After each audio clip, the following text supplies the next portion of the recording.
네, 아침 목사에 오신 여러분들을 환영하고 축복합니다. 하나님께서 오늘도 새로운 날을 허락하셨는데요. 새로운 날을 걸맞는 새로운 은혜로 우리를 채워줄 줄 믿습니다. 특별히 오늘은 연휴 끝나고 첫날이죠. 연휴 끝나고 첫날 좀 힘든데요. 힘있게 또 시작하면 좋을 것 같습니다. 오늘은 가해사에게 상소하다라는 제목을 가지고 사도행전 12장 1절부터 12절까지 말씀을 좀 살펴봤으면 좋겠습니다. 우리 1절부터 3절까지 말씀 같이 한번 읽어볼까요? 베스도가 부임한 지 3일 후에 가이사랴에서 예루살렘으로 올라가니 대제사장들과 유대인 중 높은 사람들이 바울을 고소할세 베스도의 호의로 바울을 예루살렘으로 옮기기를 청하니 이는 길에 매복하였다가 그를 죽이고자 함이더라. 예, 베스도 계속해서 우리가 가이사랴에서의 바울의 모습에 대해서 우리가 살펴봤죠. 가이사랴에서 바울이 벨릭스 총독 때 재판을 받게 됩니다. 그런데 벨릭스는 바울이 죄가 없는 걸 알았어요. 그럼에도 불구하고 풀어주지 않죠. 2년 동안. 왜냐하면 유대인들 눈치를 보고 있었던 거예요. 그런데 새로운 총독 벨릭스가 이제 떠나고 이제 새로운 총독인 베스도가 다시 이 지역을 통치하러 오게 됩니다. 그래서 부임한 다음에 3일이 지난 다음에 가이사랴에서 어디로 갔어요? 예루살렘에 갔어요. 예루살렘에 갔더니 가서 누굴 만난 거예요? 대제사장들과 유대인 중에서 높은 사람들을 만났어요. 아무래도 새로운 총독이니까 이 사람들이 정치적인 목적이나 다양한 목적으로 왔겠죠. 근데 이 사람들이 요청한 것이 있어요. 그걸 뭐예요? 바울을 고소한 거예요. 바울이라는 죄인이 있다. 저 사람이 있는데 저 사람에게 재판을 열었으면 좋겠다. 저 사람을 처벌해달라. 이렇게 요청을 한 거예요. 그런데 이런 요청을 한 건 이유가 뭐냐면 정당하게 재판을 하겠다는 게 아니에요. 이 요청을 했는데 이런 거죠. 바울을 예루살렘으로 옮기길 청하니 이는 길에 매복했다가 뭐예요? 그를 죽이려 함이라. 재판을 위함이 아니라 죽이기 위해서, 몰래 살인하기 위해서 그들을 바울을 데려오려고 요청을 한 거예요. 참 악하죠. 악한데 특별히 대지상과 유대인 중에 높은 사람들, 이 사람들은 다 뭐예요? 정치적인 지도자일 뿐만 아니라 종교적인 지도자들이잖아요. 이 사람들은 율법을 생명처럼 소중히 여기는 거죠. 그럼 율법에 뭐라고 되어 있어요? 한 사람을 정당한 재판 없이, 하나님에 대해서 정당한 재판 없이 죽이는 것들에 대해서 금지하고 있어요. 그런데 이 사람들은 정당한 재판도 하지 않고 뭐예요? 죽으려고 계획 세우는 거예요. 참 이런 면에서 굉장히 이들의 악한 모습들을 보게 됩니다. 그럼 우리는 어떨까요? 우리에게는 이러한 모습들이 없을까요? 목사님 저희가 뭐 누굴 죽이려고 계획합니까? 그럴 수 있죠. 그런데 우리에게도 이런 모습들이 있을 수 있어요. 어떤 모습들이 있을 수 있어요? 우리가 어떤 목적이 있습니다. 그 목적이 있다면 과정을 경시하는 거죠. 이 목적을 이루기 위해서는 과정을 무시하는 거예요. 그 목적만 이루면 된다는 거예요. 이 사람들이 그랬던 거죠. 자신들이 추구하는 목적이 있죠. 자신들이 추구하는 목적이 있어요. 그걸 위해서 율법이 어떻게 가르쳤건 상관없이 자신들의 목적을 지키기 위해서 재판이라는 과정을 무시하고 바울을 죽이려고 하는 거죠. 그런데 우리도 뭐예요? 이 목적에 매달려서 과정을 주는 가치를 잃어버릴 때가 있어요. 섹스피어가 이런 이야기를 했어요. 이미 얻었다고 끝난 것이 아니다. 기쁨의 본질은 과정에 있기 때문이다. 우리는 목적, 어떤 결과만을 중요시 여깁니다. 근데 정말 기쁨의 본질은 뭐에 있다는 거예요? 과정에 있다는 거예요. 근데 우리가 너무 이것들을 잊고 살아간다는 거죠. 앞서 이 사람들은 뭘 했어요? 목적이 있었죠. 그 목적을 이루기 위해서 과정들을 무시했죠. 그런데 어쩌면 정말 기쁨은 뭐예요? 이 과정에 있었다는 거예요. 여러분 예전에 이규혁 선수라고 아마 아실 거예요. 이 이규혁 선수 같은 경우에는 스케이팅 선수예요. 스케이팅 선수인데 이 분이 근 20년에 걸쳐서 올림픽에 나갔어요. 근데 재밌는 것은 이 사람이 세계 선수권 대회나 이런 데 가서는 세계 기록도 세우고 금메달도 따고 그랬어요. 그런데 올림픽에서는 메달을 하나도 못 땄어요. 그래서 그 주변에 있는 사람들이 너무 안타까워했죠. 그래서 마지막 올림픽 도전 때도 많이 응원을 했어요. 야, 이번이 마지막인데 20년 동안 도전했잖아요. 그리고 실력이 없는 것도 아니에요. 실력이 있는데 못 따는 거예요. 그래서 결국에는 마지막 도전도 했는데 못 땄어요. 그런데 은퇴할 때 이분이 그 모든 것들을 끝내고 하는 얘기가 굉장히 마음에 와닿았어요. 어떤 얘기를 했냐면 메달은 핑계일 뿐 사실은 스케이팅을 더 타고 싶었습니다. 라는 이야기를 했어요. 어쩜 메달이 목표죠. 그런데 정말 과정이 사실은 더 좋다는 거예요. 과정을 유지하고 싶어서 더 이 과정을 누리고 싶어서 그 올림픽을 도전을 했다는 거죠. 그래서 정말 우리도 정말 기쁨의 본질은 과정에 있어요. 목적에 있지 않고. 그런데 내가 오늘 나의 목적을 너무 추구하는 바람에 과정이 기쁨을 잃지 않았는지 돌아봤으면 좋겠어요. 우리 자녀를 양육할 때도 정말 우리 자녀를 양육하는 게 기쁘잖아요. 어떤 자녀가 뭐 좋은 성적을 받고 뭐 이런 것보다 직장 생활도 마찬가지잖아요.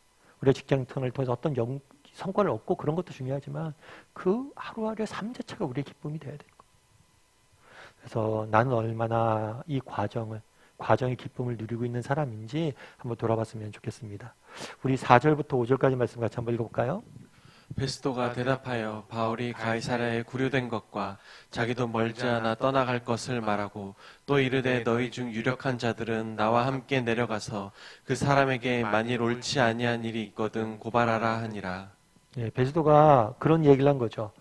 유대인들이 바울을 예루살렘에 데려오면 우리가 재판합시다 했더니 아니다. 너희가 올라오라는 거예요. 가이사랴가 뭐냐. 니네가 오면 되지.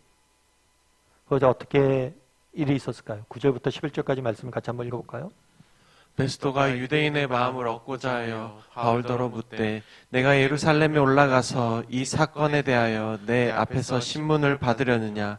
바울이 이르되 내가 가이사의 재판 자리 앞에 섰으니 마땅히 거기서 신문을 받을 것이라. 당신도 잘 아시는 바와 같이 내가 유대인들에게 불의를 행한 일이 없나이다. 만일 내가 불의를 행하여 무슨 죽을 죄를 지었으면 죽기를 사양하지 아니할 것이나 만일 이 사람들이 나를 고발하는 것이 다 사실이 아니면 아무도 나를 그들에게 내줄 수 없나이다. 내가 가이사께 상소하노라 한대. 예, 베스도가 일단은 거절했어요. 거절했는데 유대인들이 고집을 부리니까 유대인들의 마음을 얻고자 해 뭐 한 거예요? 바울에게 물은 거예요.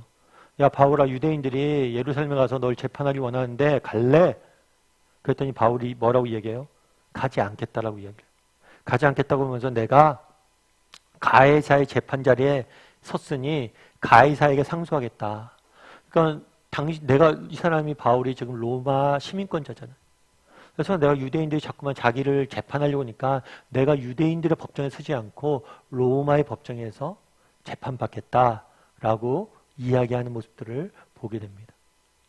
사실 어쩌면 우리가 생각하기에는 바울이 똑똑해서 살고자 해서 이렇게 유대인들 계속해서 불법을 재판하고 주려고 하니까 살기 위해서 가이사에게 항소했구나, 똑똑한 행동이었구나 라고 생각할 수도 있지만 또 반대로 이야기하면 그런 거예요. 뭐냐면 유대인들의 재판도 쉽지 않지만 로마의 재판도 쉽지가 않아요. 가이사에 가서 재판받는 것이 쉽지가 않죠. 로마 법정 앞에서. 그럼에도 불구하고 왜 그날에 가이사에게 상소했느냐? 이건 단순히 이 모면을 피하기 위해서 그런 게 아니에요. 하나님께서 바울에게 약속을 주셨죠. 어떤 약속을 주셨어요? 네가 예루살렘에 증언한 것 같이 어디서 증언할 것이다? 로마에서도 증언할 것이다. 로마로 가기로 결정한 거예요. 로마에 무엇이 기다린지 알 수는 없지만 가이사의 재판 과정에서 어떤 일이 있을지 모르겠지만 내가 로마로 가기로 결정했기 때문에 로마 재판소에 가이사에게 뭘 한 거예요? 상소를 하게 된 거예요. 그래서 이 가이사에게 상소한 것은 단순히 그 당시에 목숨을 구하기 위해서 그런 것도 있지만 보다 본질적으로는 하나님이 주신 소명, 로마를 향해 가려는 바울의 모습들을 우리는 보게 되는 거죠. 참 이 모습을 보면서 그런 생각이 들더라고요. 어떤 생각이 들었냐면 우리도 정말 이런 바울처럼 이런 사람이 되었으면 좋겠다. 하나님이 주신 소명을 향해 나아갈 수 있는 사람이 됐으면 좋겠다라는 생각이 있어요. 정말 이런 소명들을 갖고 나가기 위해서 우리에게 필요한 건 뭐냐? 그건 하나님에 대한 확신이에요. 하나님께서 우리 인생을 인도하시고 붙잡아 주실 것이다. 그리고 우리 인생을 향한 계획이 있을 것이다. 이런 확신을 좀 가졌으면 좋겠어요. 그래서 우리 이 시간 함께 기도했으면 좋겠습니다. 기도하실 때 오늘 말씀 기억하면서 기도했으면 좋겠어요. 그날에 정말 유대인들의 모습들을 보게 됩니다. 유대인들은 어떻게 정말 그들 율법을 아는 사람들, 그럼에도 불구하고 율법을 무시하고 자신들의 목적을 이루기 위해서만 정말 과정 모든 것도 다 무시하고 행하는 악함들을 우리는 보게 됩니다. 우리 안에도 그런 악함들이 없는지 돌아보게 해달라고, 정말 우리의 목적을 이루기 위해서 정말 과정을 무시하고 살아가는 사람 아닌지 돌아가게 해달라고 기도해 주시고, 특별히 과정의 기쁨을 누리게 하는 사람들이 되게 됩니다. 과정의 기쁨을 누리는 사람들이 되게 됩니다. 정말 오늘 하루 우리가 하루하루 살아가는데 이 일상이 주는 기쁨, 정말 우리가 살아가는 이 일상이 우리에게 기쁨이 되는 그런 사람이 되게 해달라고 기도했으면 좋겠습니다. 또한 기도하실 때 바울이 가이사에게 항소하는 모습들을 보게 됩니다. 정말 왜 항소했을까요? 정말 하나님 주신 소명을 바라보고 그것들을 위해 상소하는 모습을 보고, 우리도 정말 이 땅을 살면서 하나님 주신 소명을 날마다 바라보는 사람이 되게 해달라고, 하나님께서 우리 인생을 통해서 이루고자 하는 것들이 무엇일까, 그것들을 바라보고 그것들을 내 삶 가운데 이루기 위해서 노력할 줄 아는 사람이 되게 해달라고, 그래서 언젠가 하나님 앞에 칭찬받는 사람이 되게 해달라고 이 시간 목소리로 같이 기도하도록 하겠습니다. 같이 기도하시겠습니다.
사랑의 하나님, 정말 그날에 바울이 계속해서 재판을 받는 모습들 보게 됩니다.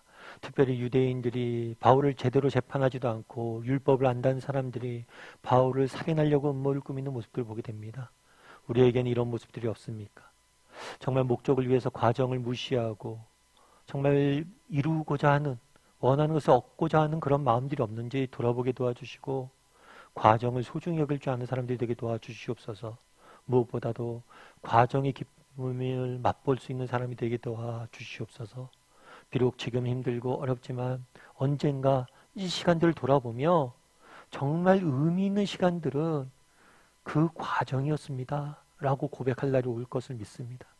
그런 믿음을 가지고 하루하루를 소중히 여기고 믿음의 길을 걸어가는 우리 모두가 될 수 있도록 주여 은혜를 더하여 주시옵소서. 또한 그날에 바울이 가이사에게 상소하는 모습을 보게 됩니다. 왜 가이사에게 상소했습니까? 하나님 주신 소명을 위해서 내가 죄인의 몸이라도 로마를 가겠다 결단하는 모습들을 보게 됩니다. 우리에게도 정말 하나님이 주신 꿈과 비전들을 바라보게 도와주시고, 하나님이 원하신 것들을 위해서 정말 무엇인지 묻고 그것들을 우리의 삶 가운데 이루어갈 줄 아는 우리 모두가 될 수 있도록 주여 붙잡아 주시옵소서. 오늘 하루 또 세상 속에 살아가야 됩니다. 하나님께서 우리 인생을 지키시고 인도하시고 보호할 줄 믿사오며 모든 말씀 예수님의 이름으로 기도드리옵나이다. 아멘.